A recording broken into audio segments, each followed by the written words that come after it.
Welcome back to परफेक्टेशन class standard 11 chemistry chapter number 7 chemical equilibrium. आगे दो हमने लेक्चर कंप्लीट किए और homogeneous, heterogeneous and application of K C, relation between K P and K C, उसका video upload किया। Basic concept था वो। उसके बाद 7 MCQ वही टॉपिक के कवर किए हमने और 5 एक MCQ देख लेते हैं हम वही टॉपिक के। बहुत इम्पोर्टेंट ये टॉपिक से एक MCQ नीट JEE होता ही हर बार। Relationship between K P, K C, application of K C और होमोजीनियस एंड हेट्रोजीनियस। तो आगे के MCQ अगर बाकी है देखने तो वो भी देख लो खास। और उससे पहले बेसिक कॉन्सेप्ट वाला जो वीडियो है ना उसे खास देखना। तो चलो आज नेक्स्ट MCQ देखते हैं। आगे 7 MCQ अपलोड हो गए हैं, उसके बाद वाला MCQ आइए। MCQ क्या है, ध्यान से रीड करना डेटा।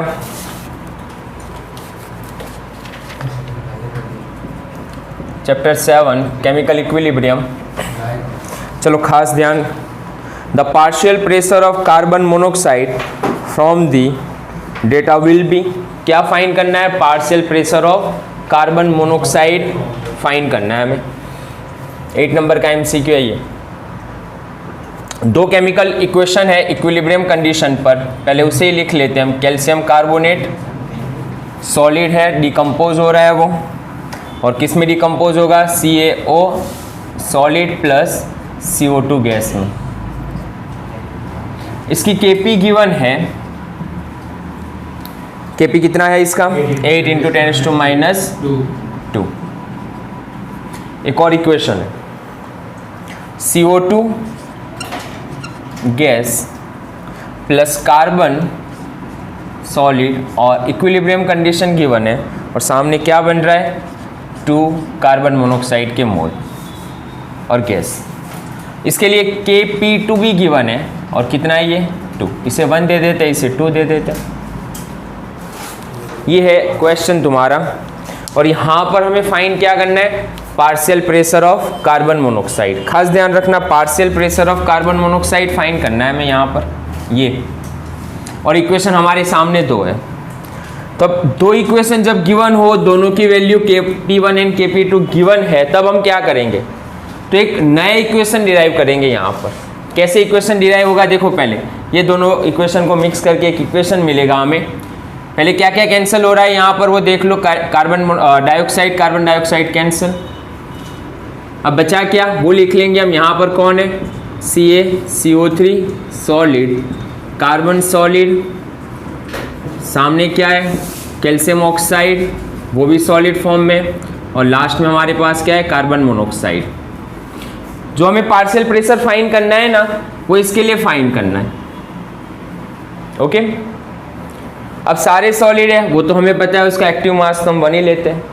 तो डायरेक्टली इसके लिए फाइंड करना है हमें। समझ रहे हो ना?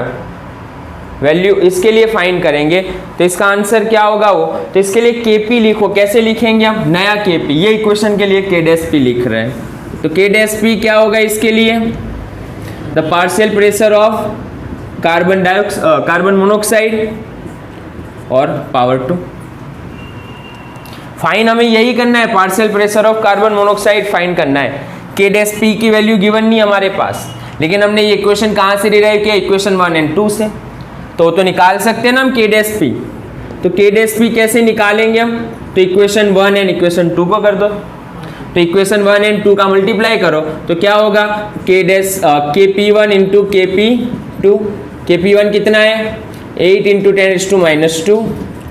एंड Kp2 कितना है? 2। तो कितना होगा यहाँ पर? 16 × 10⁻² हुआ। K' मिल गया हमें। तो K' हमें यहाँ पर मिल गया। Partial pressure of carbon monoxide find कर सकते हैं। तो कितना होगा यहाँ पर? तो डायरेक्ट लिख लूँ मैं यहाँ पर 16 × 10⁻², और 2 पावर स्क्वायर है तो अंडर रूट कर दूँ यहाँ पर। The partial pressure of carbon monoxide, under root निकालो तो कितना होगा? 4, और पावर कितना हो जाएगा? Half, 10⁻1। The partial pressure of carbon monoxide. तो कितना आंसर आ रहा है? Partial pressure of carbon monoxide 0.4।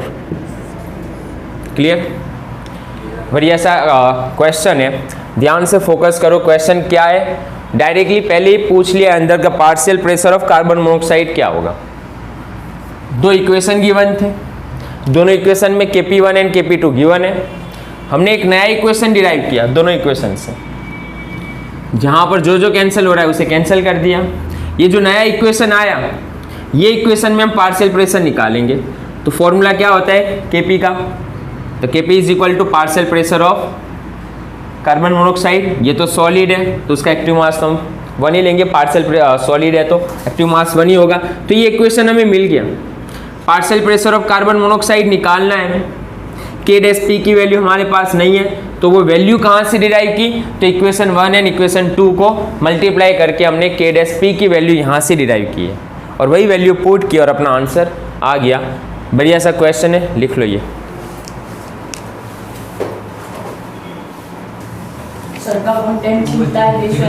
चलो next MCQ।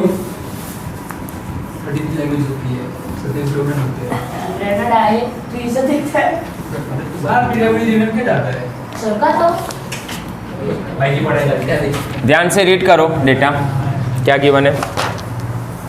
For the following equilibrium एक इक्वेशन गिवन है। इक्वेशन क्या है, N2O4 गैस किस में कन्वर्ट हो रहा है, ये 2NO2 और वो भी गैस। क्वेश्चन ध्यान से रीड करो। एक इक्विलिब्रियम इक्वेशन गिवन है, यहाँ पर N2O4 2NO2 में कन्वर्ट हो रहा है। Kp is found to be equal to Kc। क्या गिवन है, कंडीशन समझना। यहाँ पर ये बता दिया कि ये इक्वेशन में Kp Kc के बराबर आ रहा है, तो ये टेम्परेचर कितना होगा, कौन से टेम्परेचर पर Kp और Kc इक्वल हो जाएगा। क्वेश्चन बढ़िया सा है, टेम्परेचर फाइंड करना है यहाँ पर। ये इक्वेशन में कंडीशन दी है, यहाँ पर बढ़िया सी कंडीशन है कि Kp क्या हो रहा है, Kc के बराबर हो रहा है। चलो Kp Kc वाला रिलेशन निकालो इक्वेशन के लिए। Kp is equal to Kc RT delta N। Condition क्या है, Kp Kc के बराबर है, तो ये कितना हो सकता है, 1 होगा। कब Kp Kc के बराबर होगा, जब ये पूरा डेटा 1 होगा तब। क्लियर ना, तभी तो Kp Kc के बराबर होगा। तो मैं इसे ऐसे लिख सकता हूं अलग से, RT delta N is equal to 1। ये 1 यहाँ पर रखूं मैं, तभी तो Kp Kc के बराबर होगा। चलो अब यहाँ पर डेल्टा N की वैल्यू कितनी होगी ये इक्वेशन में, तो delta N is equal to 2 minus 1 तो 1। तो क्या होगा यहाँ पर RT 1 इज इक्वल टू 1। तो यहाँ पर T को सब्जेक्ट बना लो 1/R। R की वैल्यू कितनी है, 0.0831। बस डिवीजन करो ये, तो वो आंसर होगा केल्विन में तुम्हारा। कितना आ रहा है, 12.18 केल्विन। चलो आंसर ये है। बढ़िया सा क्वेश्चन है, टेम्परेचर फाइंड करना है यहाँ पर। तो टेम्परेचर कैसे फाइंड करेंगे ना, वो ध्यान से देख लो यहाँ पर। तो लिख लो अपनी नोटबुक में ये।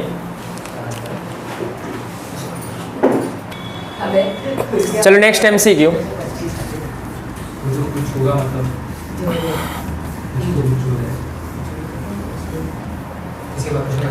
क्वेश्चन क्या है, ध्यान से रीड करो।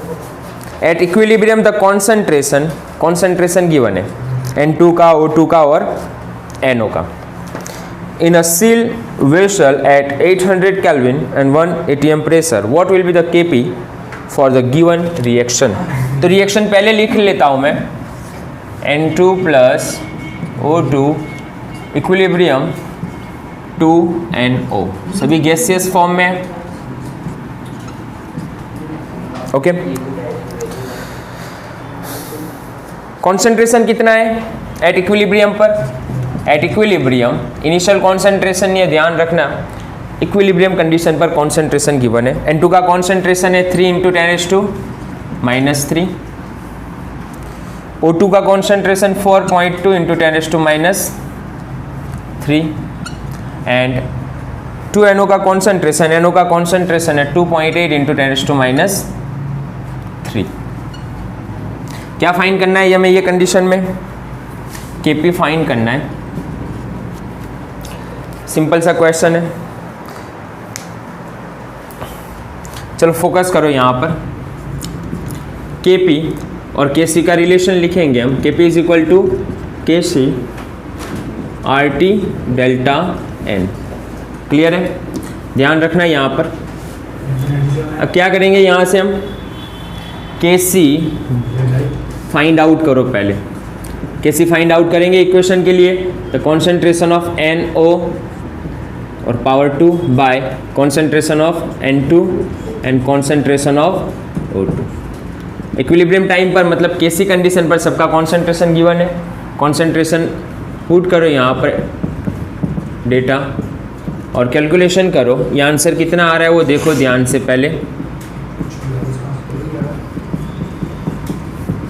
कितना आंसर आ रहा है ये केसी कैलकुलेशन करने पर? केसी 0.62 0.622 इतना आंसर आ रहा है। हमें केसी फाइंड नहीं करना, ध्यान रखना यहाँ पर। ओके, हमें केपी डिराइव करना है। तो यहाँ पर लिख लेंगे हम केसी, लेकिन डेल्टा एन की वैल्यू कितनी होगी ये एग्जाम्पल में ध्यान रखना। आंसर बहुत सिंपल है। ओके, डेल्टा एन कितना होगा यहाँ पर? तो चलो आंसर लिख रहा हूँ आगे मैं। KP is equal to KC R T, delta N कितना है 2 - 2, 2 - 2 के सी आर टी कितना हुआ 0। अब 0 हो रहा है तो इसकी वैल्यू कितनी हो गई 1। पावर अगर 0 है तो 1, तो के पी किसके बराबर है? के सी के बराबर है। मतलब कितना आंसर आया बोलो? यही आंसर हुआ ना, 0.622 ये आंसर आ रहा है, क्योंकि के पी और के सी यहाँ पर इक्वल आ रहा है। तो लिख लो, बढ़िया सा क्वेश्चन है, मोस्ट इंपॉर्टेंट आईएमपी क्वेश्चन करना।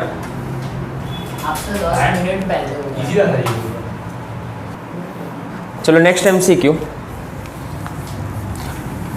2019 जेडब्ल्यू मेंस में क्वेश्चन आ गया ये जो सॉल्व कर रहे हैं हम नेक्स्ट। ये क्वेश्चन क्या है ध्यान से रीड करो।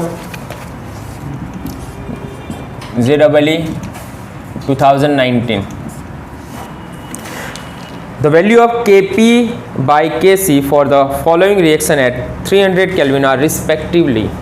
3 इक्वेशन है, उसमें हमें Kp by Kc की वैल्यू रिस्पेक्टिवली निकालनी है। 3 ऑप्शन गिवन है, अलग 4 ऑप्शन गिवन है अलग अलग, और 3 इक्वेशन है। 3 इक्वेशन कौन से है वो लिख रहा हूँ मैं। N2 plus O2 gives equilibrium 2NO। Second equation है N2O4 इक्विलिब्रियम 2NO2। सब गैस है। ओके, एंड थर्ड इक्वेशन एक और है N2 plus 3H2 equilibrium 2NH3, और ये भी गैस, सभी गैसियस फॉर्म में है।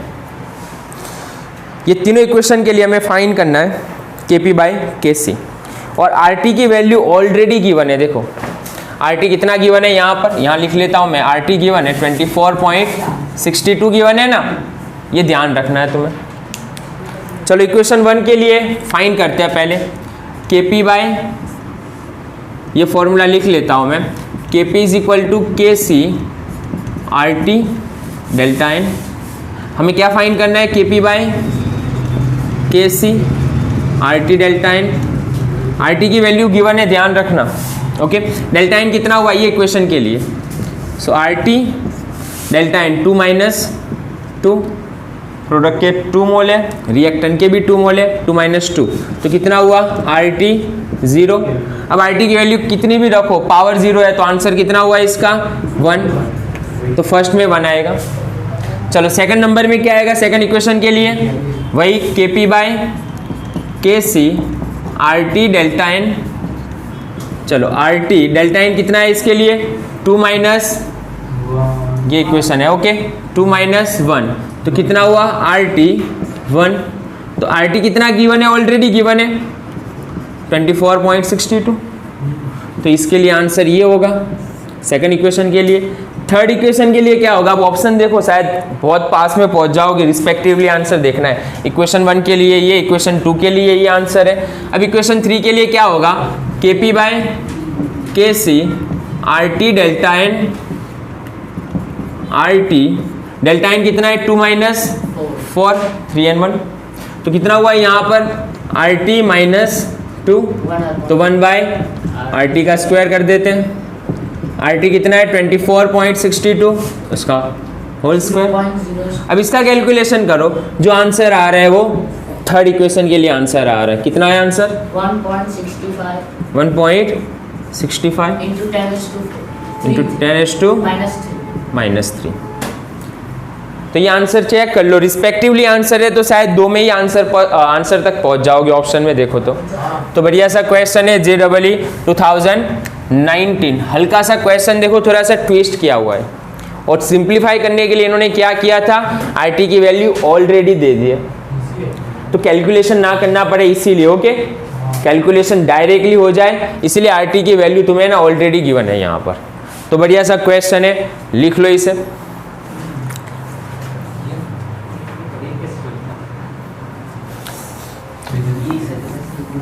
चलो नेक्स्ट MCQ। अब 4 MCQ जो आ रहा है वो एप्लीकेशन ऑफ केसी उससे रिलेटेड है। एप्लीकेशन ऑफ केसी वाला जो टॉपिक देखा था हमने उससे रिलेटेड 4 MCQ देख लेते हैं। चलो सबसे पहले AIPMT 2015 वाला क्वेश्चन है ये 12 नंबर। क्वेश्चन क्या है, ध्यान से रीड करो।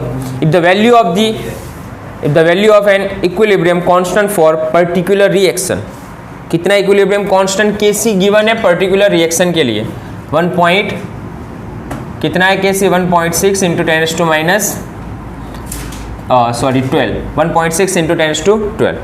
Then at equilibrium system will contain, अगर केसी की वैल्यू इतनी आ रही है, ध्यान रखना केसी की वैल्यू इतनी आ रही है तो क्या ज़्यादा होगा। तो मैंने एप्लीकेशन में तुम्हें लिखाया, याद करो, एप्लीकेशन में 3 एप्लीकेशन लिखाई थी कि केसी की वैल्यू 10⁻ग्रेटर देन कितनी हो 10⁻3, तो इसका मतलब क्या था, प्रोडक्ट मोर अमाउंट में थी। -3 लेस देन -3 था तो रिएक्टेंट का कॉन्सेंट्रेशन ज़्यादा होगा। तो यहाँ पर तो डायरेक्टली समझ में आ जाता है हमें, है ना।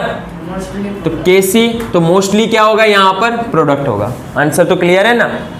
तो डायरेक्ट डेटा देखकर ही समझ जाओगे कि केसी की वैल्यू अगर 10⁻3 से ज़्यादा है तो इसका मतलब ये हो रहा है कि प्रोडक्ट ज़्यादा अमाउंट में होगी। अब कैसे प्रूव करेंगे, देखो एक रिएक्शन एज्यूम कर लेते हैं हम एक्विलिब्रियम पर, ए कन्वर्ट हो रहा है बी में। अब इसके लिए केसी कैसे लिखेंगे हम, K C is equal to concentration of B by concentration of A. K C की वैल्यू कितनी गिवन है 1.6 इंटू 10⁻12 बी बाई ए। ये सामने जाएगा 1.6 into 10⁻12 is equal to concentration of B. मतलब बी की वैल्यू 1 है और इसकी ए की वैल्यू कितनी है, इतनी ज़्यादा। तो क्या बता रहा है यहाँ पर, कौन हायर वैल्यू में है, बी का अमाउंट ज़्यादा है यहाँ पर। तो हम कह सकते हैं yes concentration of the B is greater than concentration of A. Compare करो यहाँ पर, ये इतना ज़्यादा है जबकि ये उसके बराबर 1 ही है। तो इसका मतलब क्या हुआ, बी का कॉन्सेंट्रेशन बहुत ज़्यादा है। बी का कॉन्सेंट्रेशन बहुत ज़्यादा है मतलब क्या होगा, प्रोडक्ट मोर अमाउंट में होगी यहाँ पर।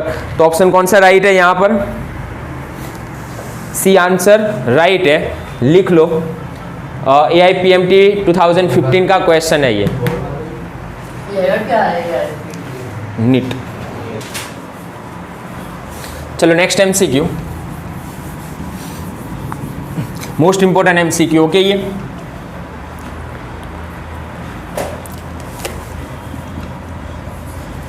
एप्लीकेशन ऑफ केसी, QC केसी और उसके रिलेशन वाला MCQ है ये।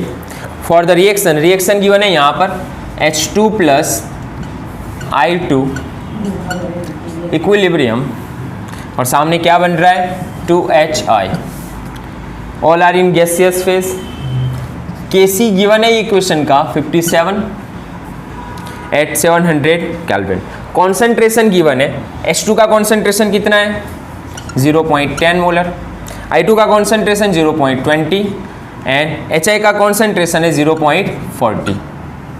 और फाइंड क्या करना है, the reaction constant QC find करना है हमें। ध्यान रखना बहुत इंपॉर्टेंट क्वेश्चन है ये। QC का मतलब क्या, KC का मतलब क्या होता है, कॉन्सेंट्रेशन एट इक्विलिब्रियम। तो ये इक्विलिब्रियम के वक्त का कॉन्सेंट्रेशन नहीं है, एट एनी टाइम है। और कौन सा टाइम है वो नहीं बताया यहाँ पर, कोई भी टाइम पर कॉन्सेंट्रेशन मेजर किया हुआ है रिएक्शन में। केसी तो कब आता है, जब इक्विलिब्रियम आता है, इक्विलिब्रियम कंडीशन अटेन हो गई, उसके बाद जो हमें मिलता है वो केसी होता है। तो यहाँ पर केसी बता दी कि ये रिएक्शन में केसी इतना आता है। अब एट एनी टाइम पर क्यूसी कैलकुलेट करना है हमें, तो कितना होगा वो, फिर इसके हिसाब से हम देख लेंगे कि रिएक्शन फॉरवर्ड डायरेक्शन में जाएगा या बैकवर्ड डायरेक्शन में जाएगा। समझ में आ रहा है ना। अगर QC की वैल्यू भी इसके बराबर आ रही है तो इसका मतलब होगा रिएक्शन इक्विलिब्रियम में, ये कॉन्सेंट्रेशन पर रिएक्शन इक्विलिब्रियम में आ गया। अगर QC ज्यादा आ रहा है तो रिएक्शन बैकवर्ड डायरेक्शन में शिफ्ट हो रहा है, और अगर KC ज्यादा आ रहा है तो रिएक्शन फॉरवर्ड डायरेक्शन में शिफ्ट हो रहा है। तो हमें QC कैलकुलेट करना है। QC वैसे ही लिखेंगे जैसे KC लिखते हैं हम।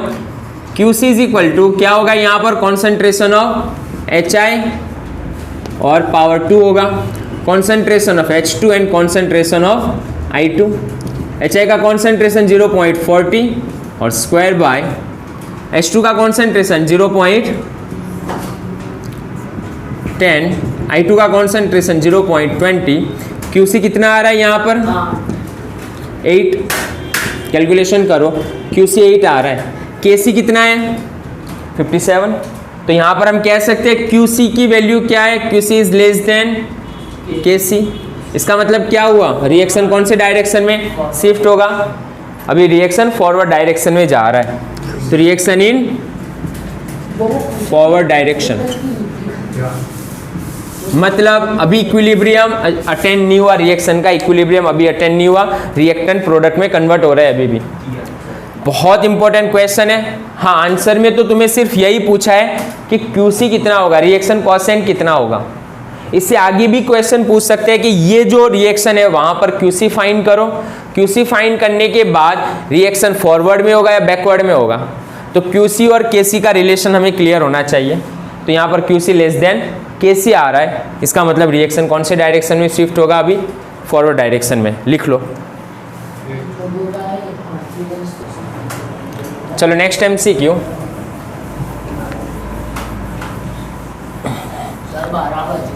एक और MCQ।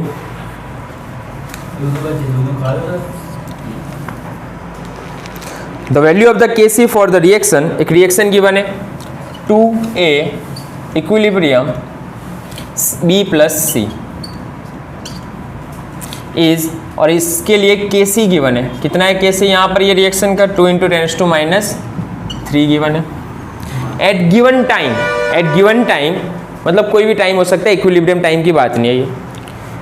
The composition of the reaction mixture is, उस वक्त कंपोजिशन का मिक्सचर जो है उसका कॉन्सेंट्रेशन कितना है, तो A का कॉन्सेंट्रेशन, B का कॉन्सेंट्रेशन और C का कॉन्सेंट्रेशन, सबका कॉन्सेंट्रेशन इक्वल दिया हुआ है यहाँ पर। मतलब ऐसे लिखा हुआ है A equal to B equal to C, और सबका कॉन्सेंट्रेशन कितना है यहाँ पर, 3 × 10⁻⁴ molar. In which direction reaction will proceed, और पूछा क्या है, डायरेक्शन क्या होगा, रिएक्शन कौन से डायरेक्शन में शिफ्ट हो रहा है वो पूछा है तुम्हें। चलो यहाँ पर मतलब हम कह सकते हैं A का कॉन्सेंट्रेशन भी इतना, इसके नीचे लिख सकते हैं ना डायरेक्टली। A के नीचे मैं ये लिख लूँ 3 × 10⁻⁴, B के नीचे भी 3 × 10⁻⁴, एंड C के नीचे भी क्या होगा 3 × 10⁻⁴। KC गिवन है। अगर QC पता चल जाए, जब भी एग्जाम में क्वेश्चन आ जाए तुम्हारे सामने कि रिएक्शन फॉरवर्ड बैकवर्ड ये डायरेक्शन में शिफ्ट होगा, ऐसा अगर MCQ है, तो वहां पर हमें QC और KC का रिलेशन ही निकालना है। तो ये रिएक्शन के लिए हम क्या फाइंड करेंगे, QC फाइंड कर लो ये रिएक्शन के लिए। तो ये रिएक्शन के लिए QC फाइंड कर रहा है, क्या लिखेंगे, concentration of B concentration of C bye concentration of A और पावर 2। B का कॉन्सेंट्रेशन 3 × 10⁻⁴, यहाँ पर भी 3 × 10⁻⁴, और नीचे क्या होगा 3 × 10⁻⁴ और स्क्वायर। बोलो क्या होगा, सब कुछ कैंसिल। तो कितना आ रहा है यहाँ पर, QC 1 आ रहा है। QC की वैल्यू 1, KC की वैल्यू कितनी है 2 × 10⁻�3, कौन ज्यादा है, QC हायर है यहाँ पर। तो हम कह सकते हैं ना QC इज ग्रेटर देन केसी। अगर ये कंडीशन आ रही है तो कंडीशन का आंसर क्या है, रिएक्शन बैकवर्ड डायरेक्शन में शिफ्ट होगा, मतलब रिवर्स डायरेक्शन में रिएक्शन जाएगा ये। तो आंसर होगा रिवर्स डायरेक्शन, या बैकवर्ड डायरेक्शन भी लिख सकते हैं। कौन सा क्वेश्चन है, कौन से एग्जाम में आ गया ये? 2018 JIP MER जिप मैट 2018 का क्वेश्चन है ये, बढ़िया सा क्वेश्चन है, मोस्ट इम्पोर्टेंट, लिख लो ये।